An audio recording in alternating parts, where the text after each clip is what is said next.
Haj Ammar, étudiant en 5e année génie informatique au sein de l'école polydisciplinaire internationale. Dans cette vidéo, on va parler sur l'input validation string method in ASP.NET. Donc, on va voir quatre types de validation controls.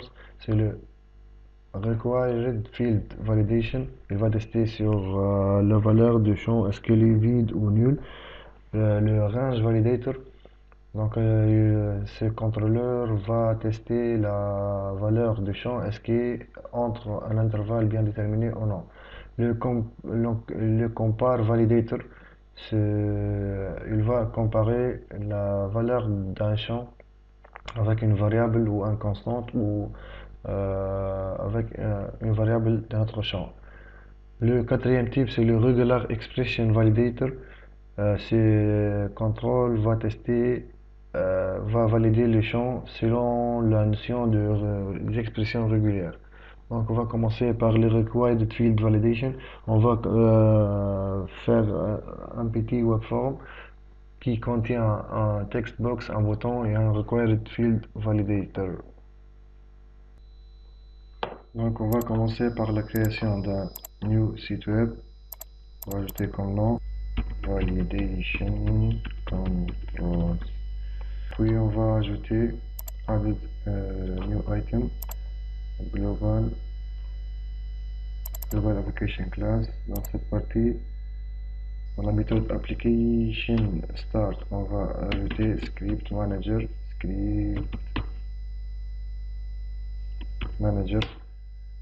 point script resource mapping point added definition point. Donc on va ajouter jQuery virgule new script resource definition. Donc on va commencer par ouvrir fermer. Donc new path, donc path égale new path. Donc,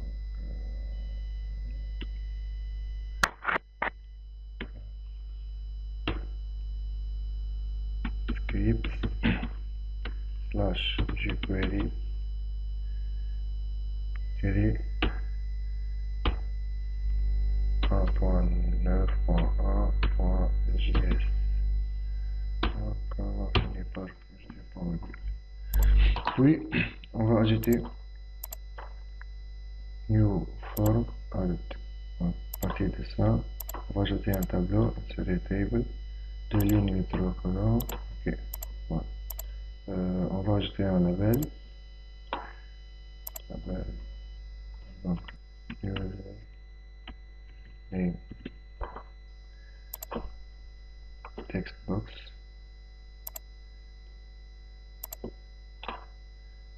Troisième partie dans la validation field required field validator. Dans le propriété de required field, on va modifier control to validate textbox 1. Pour la partie texte, on va appeler please enter the username.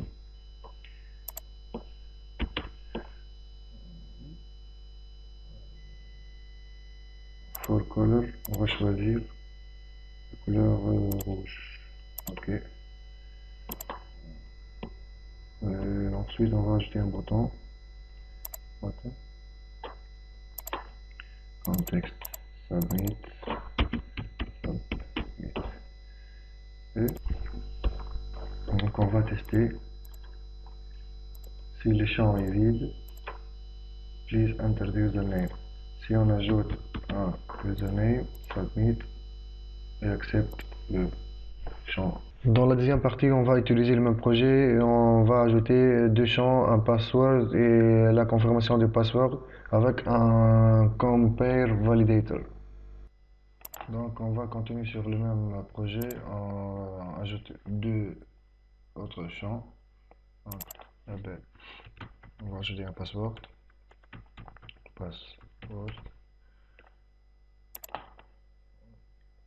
Notre textbox. Pour le validateur, on va ajouter un autre required field validator et on va valider la champ textbox2. Comme couleur, on va choisir la couleur rouge. Puis, on va ajouter le texte. Par exemple, please enter the password. De même pour la confirmation de password, on va ajouter un label. Okay.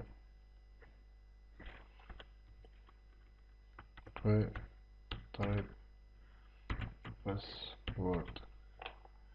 De même, on va ajouter un text box et un autre required field validator. Donc, on va contrôler le champ textbox3. For color, on va choisir comme couleur rouge. Contexte, please type the password. On a besoin d'un autre validateur, c'est le compare validator. Donc on a ajouté le compare validator et on s'intéresse sur deux propriétés. C'est compare to, on va comparer avec le textbox 2 et on va valider la champ 3. Donc comme couleur, on va choisir la couleur rouge. Contexte password.match. Si on va tester,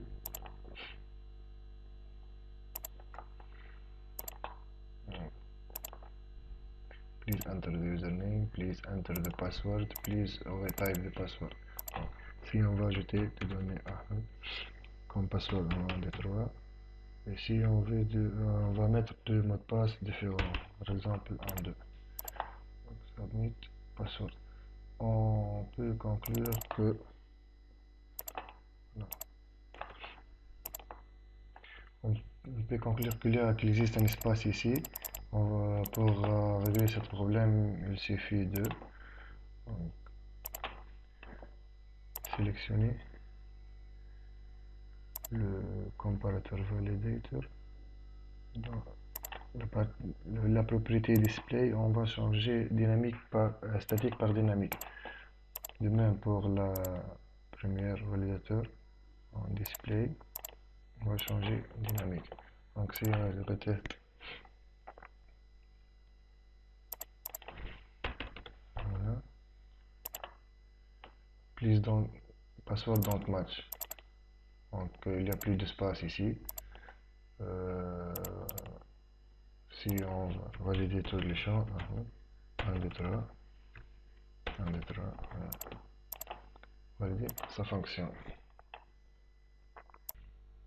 Dans cette partie, on va ajouter un regular expression validator pour tester la validation de format d'email.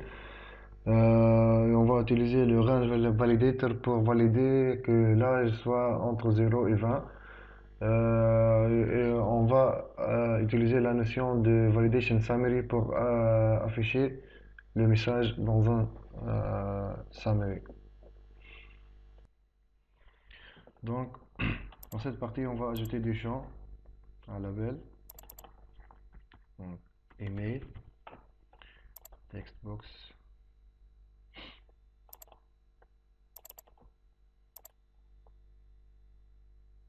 donc on va insérer regular expression validator. Pour le deuxième champ, c'est le âge, donc label, on va ajouter comme âge. Pour le champ textbox, et on va ajouter range validator. Ouais. À côté du bouton, on va ajouter un summary validator summary. Ok. Donc, pour avoir un Donc on va changer ce texte. Requested. Ouais. On va voir. Please re-enter username. On va copier ça. On va changer par étoile. Et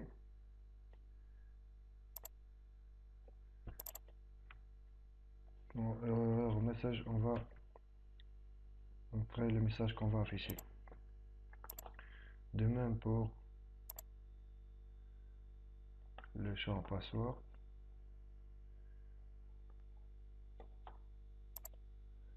Donc, plus enter the password, CTRL X, on va changer par étoile. Et message error, CTRL V. De même.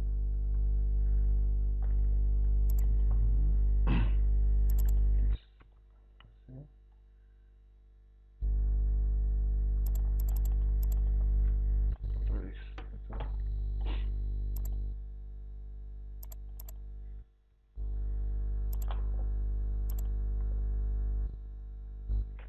De même pour le comparator validator.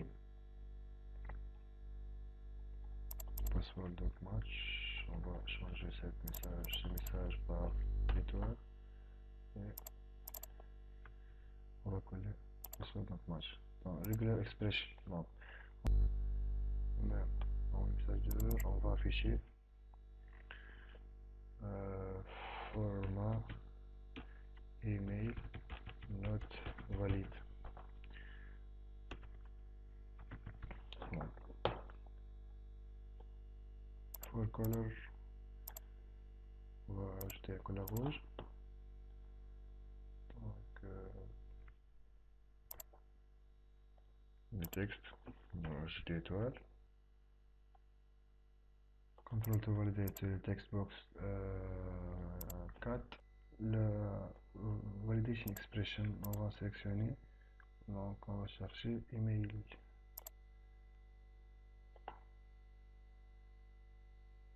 International email address. Ok. Donc, de même pour le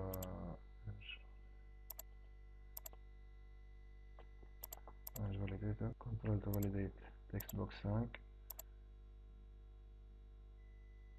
enable true, for color rouge,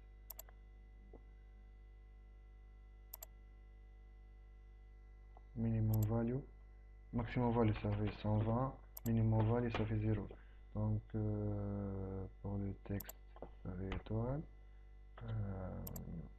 Pour le message d'erreur, on va ajouter par exemple out of range. Donc pour tester, il suffit d'exécuter cette trois champs. On a trois champs obligatoires. Password, les trois. Pour l'email, si on met n'importe quoi, format email not valide. Donc on doit ajouter un format valide. Donc email @email.com. Donc il accepte. Pour là, si on met par exemple 121, il n'accepte pas. Si on met 120, donc il accepte. Voilà. Donc merci à votre suivi. J'espère que les vidéos éclairé votre idée sur l'input validation string method dans le framework .NET. Merci.